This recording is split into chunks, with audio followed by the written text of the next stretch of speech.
Hey everyone, I'm here with David in his 1997 BMW E36 328i. So David, tell me a little bit about the car. It's a bone stock 328i, the motorsport package and a 5-speed gearbox. It's like the motorsport package, like the only difference between like this and the normal version is the fact that it has like just better suspension and nice little bits and body kit parts. Yeah. It's got, you know, the nice M3 steering wheel and shift knob, and it's got a set of staggered M3 Evo wheels on it as well. Yeah, and it's pretty much the car's just bone stock. And so, what kind of power output are we talking about? 190 from the factory? 193. 193. Yeah, from the factory. Obviously driven to the rear wheels. Open diff? Open differential. But that's alright. I would have thought, I mean, I don't really know that much about Euro cars. I'm obviously a bit more weighted to the Japanese scene, but do all M Sports come with LSDs normally, or? Some of them do come with limited slips, but like, that's just an option from factory, like they don't come standard. Yeah. But all M cars, so like E36, M3 and Evo for example, they both come with a large case limited slip diff. Okay, sweet. Yeah. And so future plans for the car, or? Well, I'd really like to sell it just to go get like an M3. Yeah. Really enjoy driving those. If you, from this video, like this car, feel free to check out the Trade Me link, it'll be in the description. So for the very reasonable asking price of $8.5, it's traveled like relatively low kilometers considering the year of the car. Like my sister's car is 10 years old and it's driven a lot more than this, and it's like really nice condition interior wise as well. So you did have some mods on this car, but did you take them off to sell it, or? Oh, I had a muffler on at one point. It was just like really drony.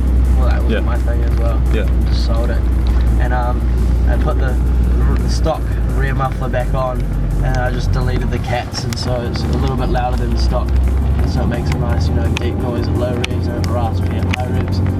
So yeah. And obviously, as you can see, it's very sunny today, so just really battling with the sunlight here to get some quality imaging for you. So factory brakes? Yeah, it's original brakes. Are they the same no matter what M Sport or not? Yeah. Or, yeah. Oh, M3s do have bigger brakes, rotors and calipers. Yeah, slotted discs and stuff like that? No, they normally just come with just like regular discs. Oh, okay. Regular rotors. Yeah. Vented though. Vented discs? Yeah. And so what kind of tyres are you running? I'm running Falcon FK 452s. Yeah. And they're staggered, so I got two 45s on the rear and two 25s on the front. Yeah. So pretty wide. Pretty stable in the wet? Yeah, pretty good in the wet, yeah. Oh yeah, wait, I was gonna ask you what cars you've owned in the past, but it's a Polo. Yeah.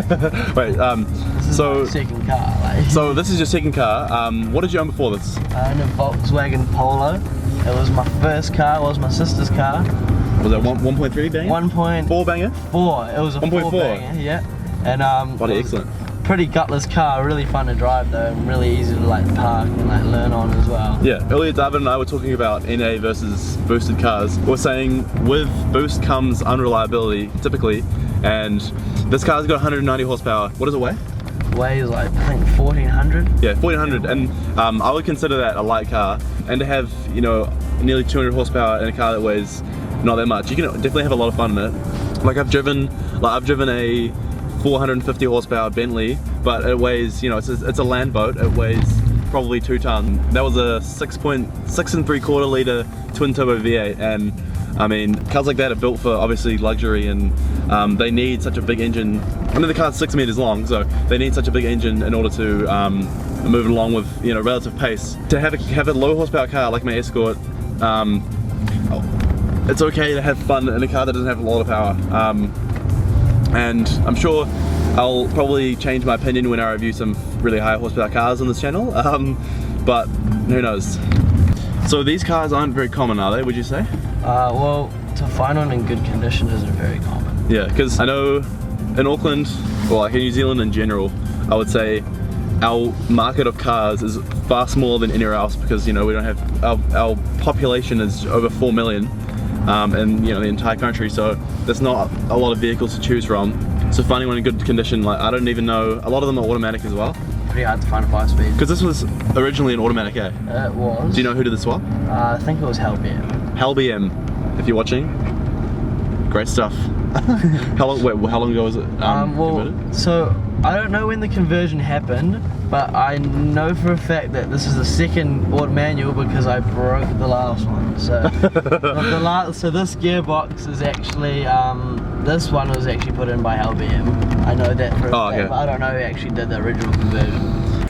So you may be wondering why that video got cut short. Well, David sold his car. We only had a few hours to record, and he ended up selling it just after we stopped recording. And so I didn't really get a chance to do any highway pulls or anything like that. So when he gets his new car, I'll be doing a full in-depth review of that car. He doesn't know what it is yet, so I guess it's a surprise. Later in the week, I'm going to be shooting a SI20D S14, so look out for that. I'm pretty excited. Just bought some new camera gear today, so I'm just slowly upping my production quality. And I'm trying to get a few more cars in the works. I'll keep those a surprise though. So make sure if you want to keep up to date, subscribe. My email is @builtforthestreet if you want your car to feature on my channel, and follow me on Instagram @builtforthestreet as well. And yeah, so thanks for watching, and I'll see you next time.